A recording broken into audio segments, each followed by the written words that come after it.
Good morning everyone. Let us discuss answers to questions in GAT paper of NDA examination April 2022.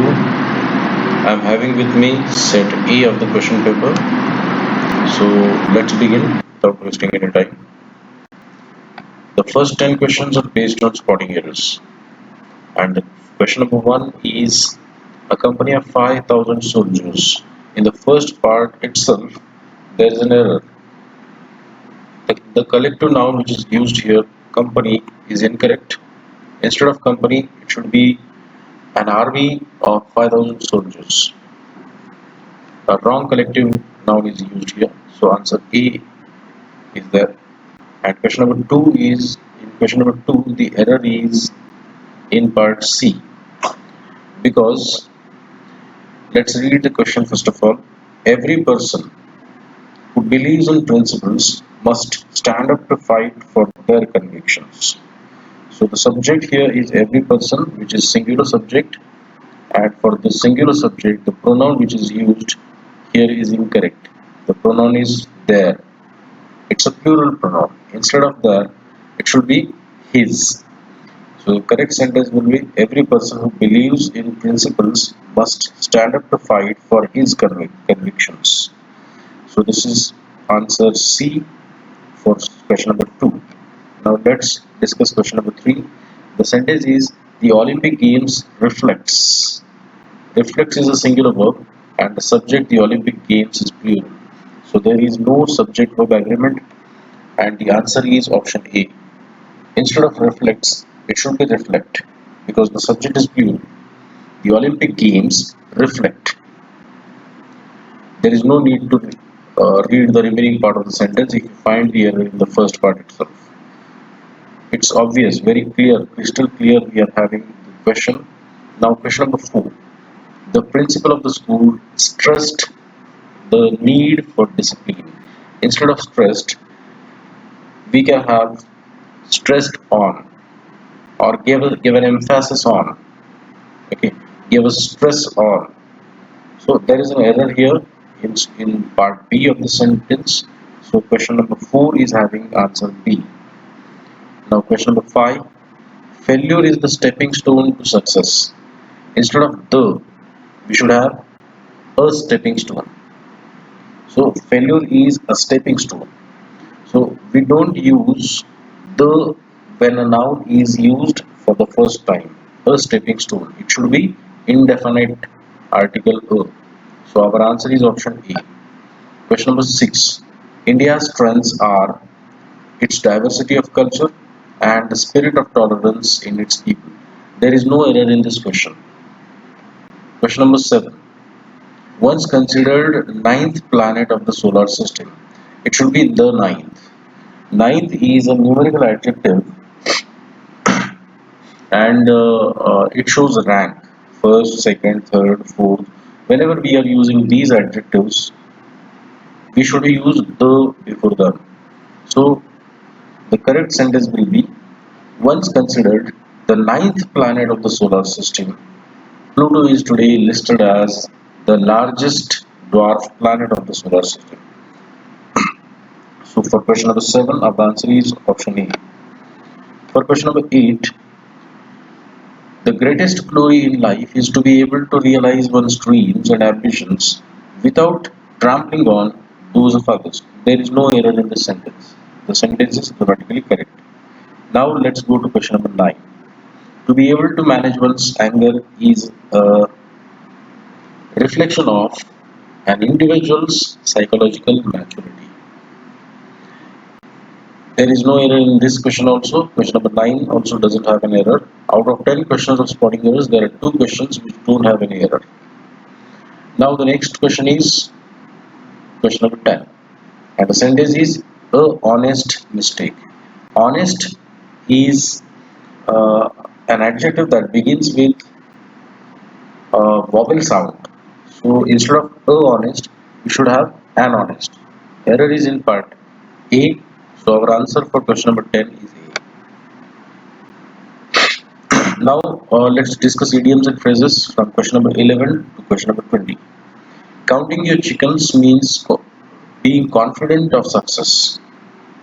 Option A is the answer to question number 11.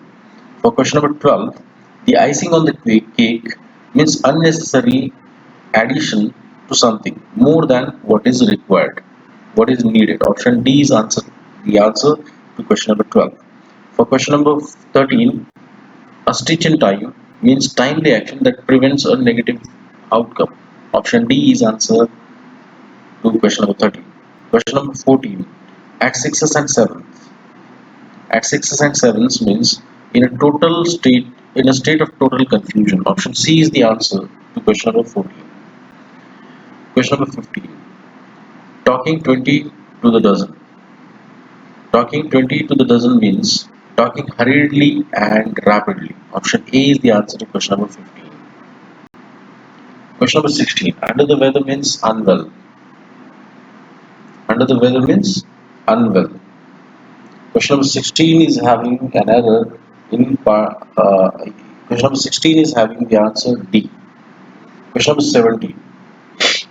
To sit on the fence means to be undecided, to be what we call neutral in any situation, not to take anyone else's side.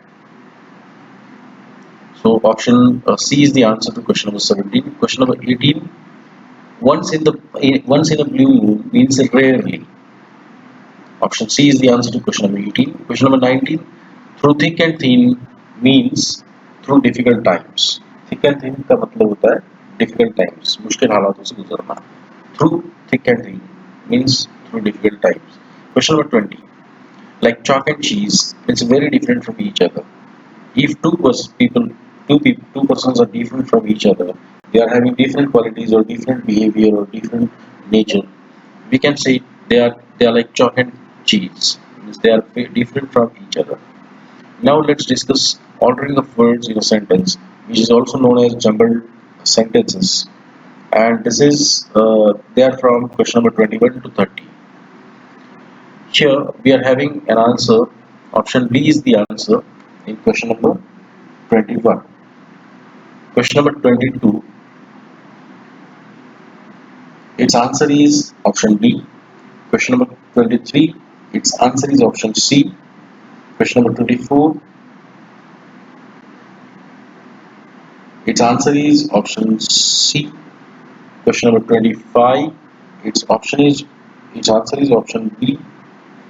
Question number 26. Its answer is option D. Question number 27. Its answer is option A. Question number 28. Its answer is option A. Question number 29. Its answer is option C. Question number 30. Its answer is option B. Now let's discuss antonyms. Here, crude means a very sophisticated person. Crude means a very ill-mannered person, and its antonym is refined. So option B is the answer to question number 31. So let's get quickly and let me tell you all the answers very quickly. Question number 32. Confidence is the word, and its antonym is diffidence. Option A is the answer to question number 32. For question number 33, answer is option D. For question number 35, for question number 34, option is answer C. Answer is option C. Question number 35, our answer is option A, unstylish. For question number 36, our answer is option D. For question number 37, our answer is option B, drought. For question number 38, our answer is option C. For question number 39, our answer is option B, that is dullness. For question number 40, our answer is option D. So these were antonyms. Now let's discuss the synonyms from question number 41 to 50. For question number 41, our answer is option B. For question number 42, our answer is option A. For question number 43, our answer is option A. For question number 44, our answer is option D, that is consensus. For question number 45, our answer is option D. For question number 46, our answer is option C. Option A, which is cheerful, is the synonym of jovial. Option A is the answer to question number 46. For question number 47, our answer is option D. For question number 48, our answer is option C. For question number 49, our answer is option A. For question number 50 also, our answer is option A. So these were the answers to question number 1 to question number 50 based on English part of the question paper. So that's all for today. Have a nice day.